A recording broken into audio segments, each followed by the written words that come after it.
watching CNBC TV 18.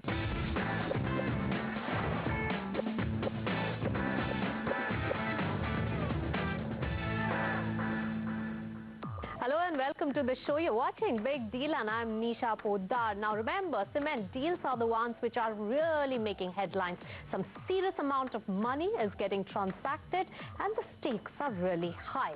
So on the show today, the biggies of the cement industry will be joining us. Puneet, Dalmia, Anil Singhvi as well as Vikram Hosangari are there joining us on the show to make sense of the deals in the offing and also crystal gaze on what's expected next when it comes to cement deals. But first to the large deal between JP Associates and Ultratech which was signed this week. Here's the anatomy of the big deal. It's a golden handshake worth over 16,000 crore rupees.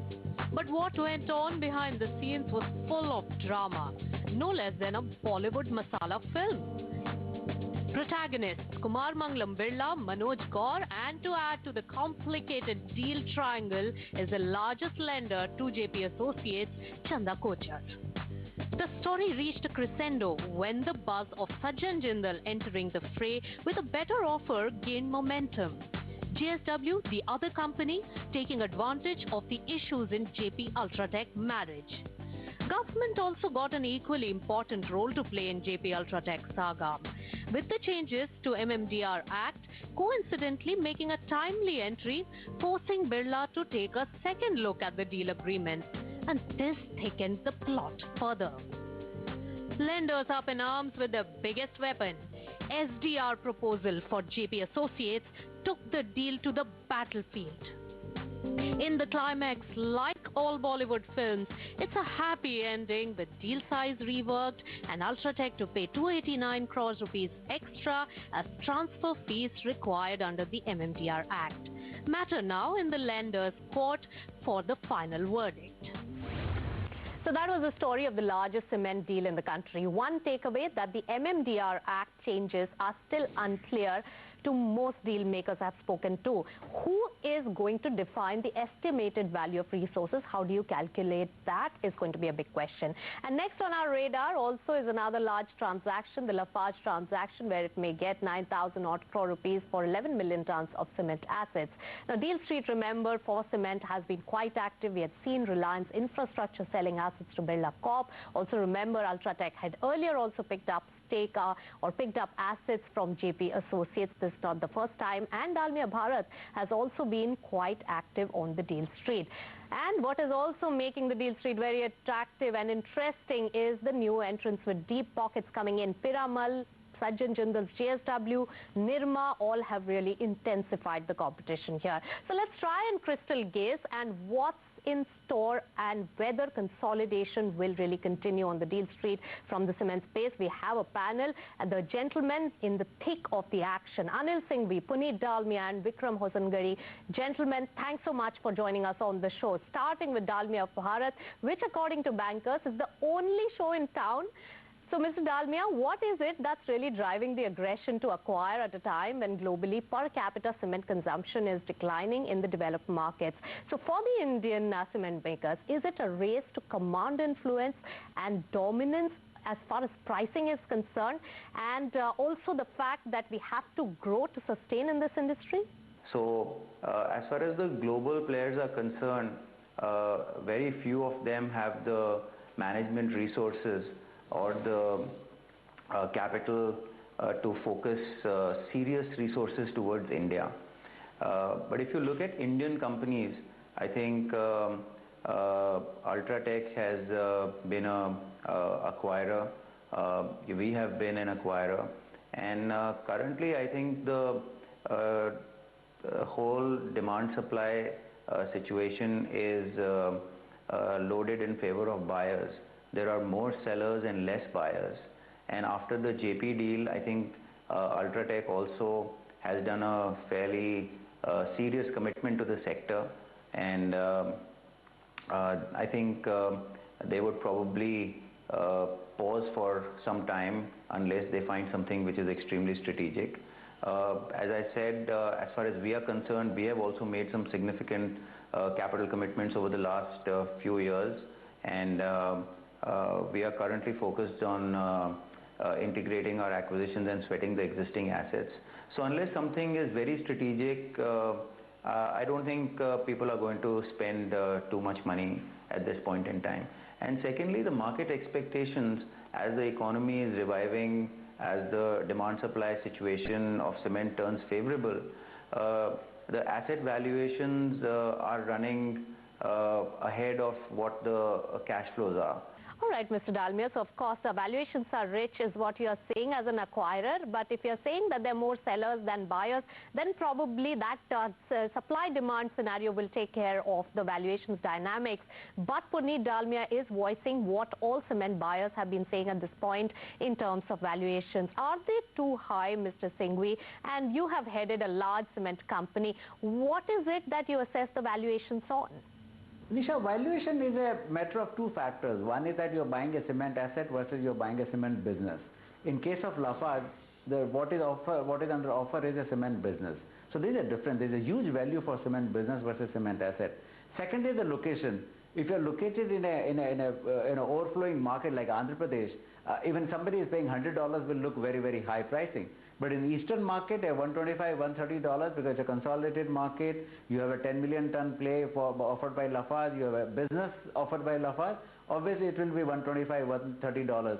In case of Ultratech, it's a mixed basket. You have some assets in north, some assets in central region, and some assets in Andhra. So when you look at the average of the three, I think $120 odd is a good pricing. So I think the pricing is a mechanics of both, as I mentioned earlier, asset play and which geographical location you are. But my sense is that between 105, 110 is what the replacement cost is.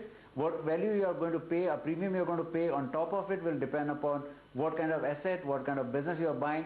So metrics will be between 120 and 150. So to compare Ultratech with Lafarge, we'll be comparing to some extent apples with oranges.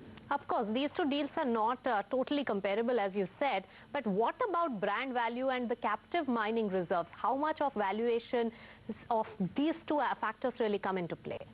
Well, limestone definitely yes, because it's a critical raw material. Limestone acquisition, which was earlier by way of more of an allocations by the state government, will go through the auctioning process.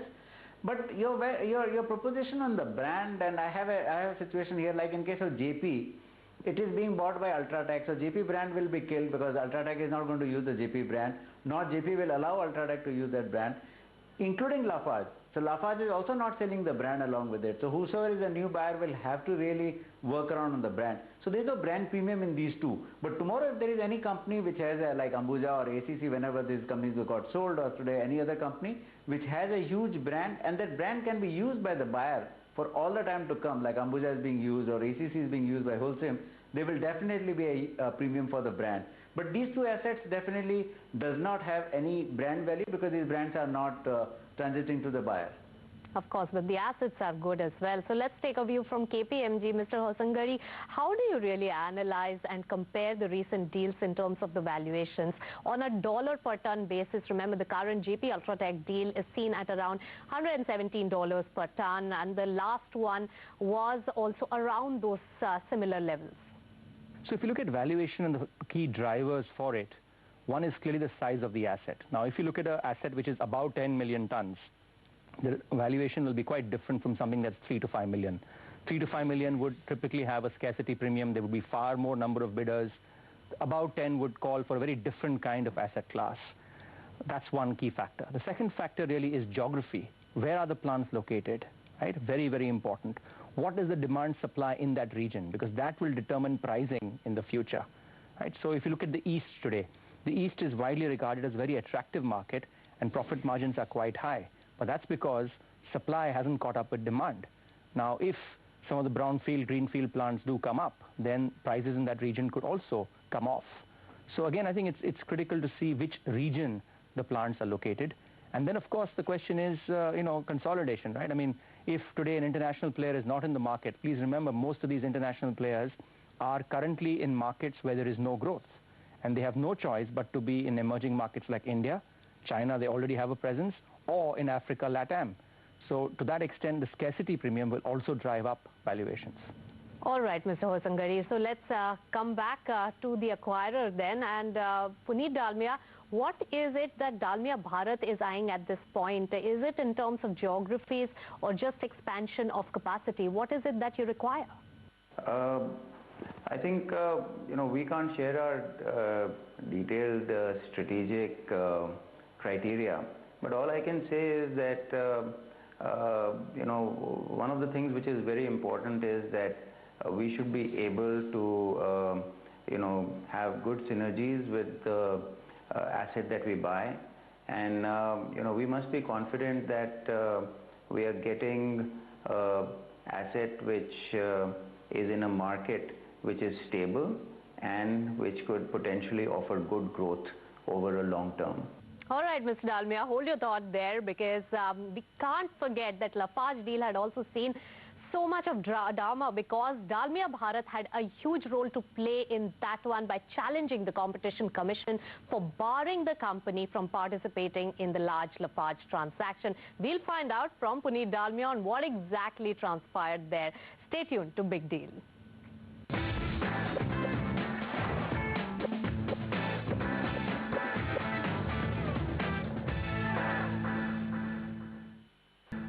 Welcome back. You're watching Big Deal, and as promised, let's go straight across to Puneet Dalmia on this one. So, Mr. Dalmia, tell us, when the Competition Commission had barred Dalmia Bharat from participating in the Lafarge deal, you contested that in the court. You think the regulation is too restrictive for deal making in the country? We had a difference of opinion in how the law was applied and interpreted by the commission, and we wanted to participate in this M&A process, but the regulator felt that people who have 5% market share in eastern region should not be allowed to bid for this asset. But then when the scope was enlarged, we felt that we should be allowed to participate in the new scope. But then it's fine. I mean, there can always be a healthy difference of opinion. There can be healthy debates, and ultimately the law evolves based on such debates. So what happened finally? Why did you withdraw your plea then? I think we felt that the whole process was getting held up, and ultimately if we go into the finer details of the change in the Mining Act, the mining leases are allowed to be transferred, but the prospecting licenses are not allowed to be transferred. And some of the assets which we were interested in Lafarge Holcim, we found out later at while closely scrutinizing the law that prospecting licenses are not allowed to be transferred, and hence if you have an asset sale instead of a share sale, some of those assets which we were interested in would become unviable, and hence we thought that it is prudent not to hold up the process and withdraw. All right, so there are many regulatory aspects that you have mentioned. One, of course, is the Competition Commission's role, and the second one coming in is the MMDR Act, which has been amended, but there are still certain issues there. Ms. Singhvi, come in on this one. What's your point of view? Nisha, I will touch upon this regulatory framework which you talked about, and I'll talk about more about Competition Commission here. I think the Competition Commission in India, as far as cement is concerned, is an evolving process. I don't think they have really been able to put their viewpoint very clearly. In case of Lafarge, one saw a very flip-flop situation. They wanted to have first 5 million tons to be sold out. They put the same condition for 10 million tons, which does not make any sense. Why did you prevent many other buyers of Lafarge in India by putting the same set of conditions? So I think CCI hasn't been able to really put their act together as far as cement is concerned. They have been to very large extent very impulsive, and many times wrong decisions have been taken on that. I wish and hope CCI really does a good job going forward in looking at transactions like Ultratech and all that, and apply their mind on this, that is it really creating a concentration of the capacities, and can you have abuse of oligopoly or monopoly? In India, monopoly will never happen, but even oligopoly on that. I think with Mr. Piyush Goyal now being the mines minister, I think he has to apply his mind, and same situation should be there for the states when they look at it, that how limestone mines will get transferred from seller to a buyer, and they should not create so much of regulatory hurdle and trying to make money out of transfer of those assets by permitting those, because then the whole game will be completely a different situation. You are again having a rent-seeking situation by the state, which is not really needed in a current environment, particularly for an asset like cement. I mean, power is a different play than cement. Limestone is not such a big critical raw material as coal is. Now, Mr. Hosangari, so far the Indian companies have done far better than the foreign strategics in the cement deals that we have seen. What is it? More aggression by the domestic players, or do you think that the regulations make it difficult for the foreign players to commit quickly? So I think for the foreign players, it's been a situation where some of them have lost out on price. Some of them perhaps believed that this was not the right time to invest in India. So a combination of that, and in fact some of them also had trouble globally. Many of them had stretched balance sheets themselves, so their ability to pay up was a challenge. Having said that, I think in recent past we are seeing a lot more interest that's come back, and it's players not just in Europe. We're seeing players from Latin America, we're seeing players from China and the like. So I think it would be fair to say that the international community is very actively looking at cement assets today. All right, hold your thoughts there, gentlemen. Of course, there are lots to discuss. Will there be a second wave of consolidation in the cement sector? We've seen some big deals happen. Will there be more? We'll find out from our experts. Stay tuned to Big Deal.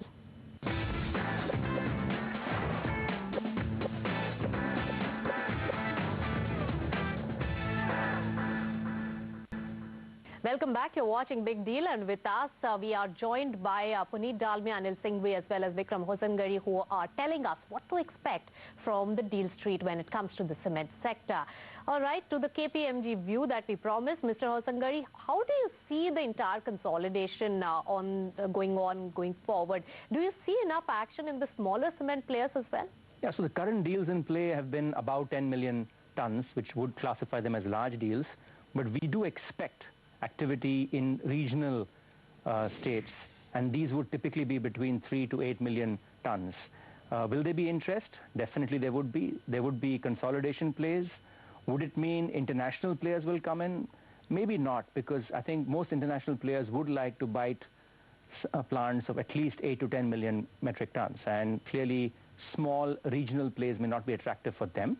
Having said that, domestic players or even private equity players could potentially be buyers. In fact, we believe private equity players could be creating platforms that roll up some of these regional plays and then make a fairly sizable business for sale in the next 4 or 5 years. All right, so many interesting trends that could be emerging. But Puneet, Dalmia, what do you think? How much is your company going to participate? Is it going to be active on the deal street? Over the next 12 to 18 months, deleveraging considerations will play a very important role in further driving M&A activity. Banks still have many NPAs to handle, and I think steel, power, cement, these are three sectors where they have assets where debt is too high, and there could be potential opportunities driven by high debt. All right, many opportunities in the offing. So, Mr. Singhvi, you know the industry in and out. More scope for deals, you think? I think the consolidation has been going on. In fact, if you look at last 10 years, how cement industry has really evolved, there has been considerable consolidation. Today, when you look at UltraTech, it's almost 100 million tons plus if you include Century's cement assets, which are by and large in the same fold of Kumar Mangalam Birla. So there is a fairly good amount of consolidation. The first two players, that is Holcim, Lafarge and UltraTech put together, is about 50% of the cement capacity in India, which is fairly good. Now you have a very a clear situation where you have first two players holding almost about 50%. Then you have the second tier companies like Dalmia, Sri Cement and all that. Those are around 25 million tons. So I think there is a very good, if you look at 10-year perspective, I think there is a very, very subtle but definitely a right directional consolidation change which is happening in cement, and which augurs very well when you look at next 5 years how cement demand will really pan out versus what capacities which are there in pipeline. So the consolidation will definitely help cement players, the larger players, to take benefit of good demand, good capacities under their command, and sweating the assets. The important factor, Nisha, here is that the capacity utilization in the industry is just about 70-72%. I think it's likely to go up to 80-85%, which is what I believe is the peak of this. The industry hasn't seen a 90% capacity utilization ever, because there are many plants who have very inflated capacities. So I think when you look at the broader structure and frame of the cement industry, it looks very, very interesting. All right, so that's an important outlook coming in on the cement industry, which will have its impact on Deal Street. But Mr. Hosangari, coming to you for the final take, now that we have seen so much interest in the cement industry and the assets here, some of the Indian guys have really warmed up. Now, do you think that some of them may be left high and dry, because everybody will not manage to buy and satiate their hunger for buying out these assets? So don't you think that Indian companies would be venturing overseas as well? I think you make a good point. If you look at most of these groups today, they are looking at other emerging markets. In fact, if I look back 3-4 years back, many of these groups are very interested in Africa, the Middle East, and Latin America. And there were situations where some of them had participated in bids. I think that's going to come back, clearly. So I would imagine that countries in Africa, the Middle East, again, I think the recent strife has not helped the cause, but clearly these are geographies that the groups you mentioned would be actively looking at in terms of asset plays. All right, some important points made there. Thanks so much, gentlemen, for joining us and sharing all your views. So, to the important takeaways of this entire discussion. First, cement consolidation is here to stay. More clarity definitely required in the MMDR Act in terms of the transfer fees component. What is the estimated value of resources and who decides that? That needs more clarity for sure. Now, private equity players may pick small assets and create a larger cement platform, and that could be one real way of deal making going forward. Now, Indian companies, they are expected to venture even overseas to other emerging countries for more cement acquisition. And finally, capacity utilization is expected to improve in the cement sector. Therefore, also valuations will pick up because the infrastructure growth story looks intact at this point. All right, with that, net, what we have really concluded is that cement sector is expected to remain hot on the deal street, keeping all of us quite occupied. With that, it's a wrap on this edition of Big Deal. Thanks so much for tuning in.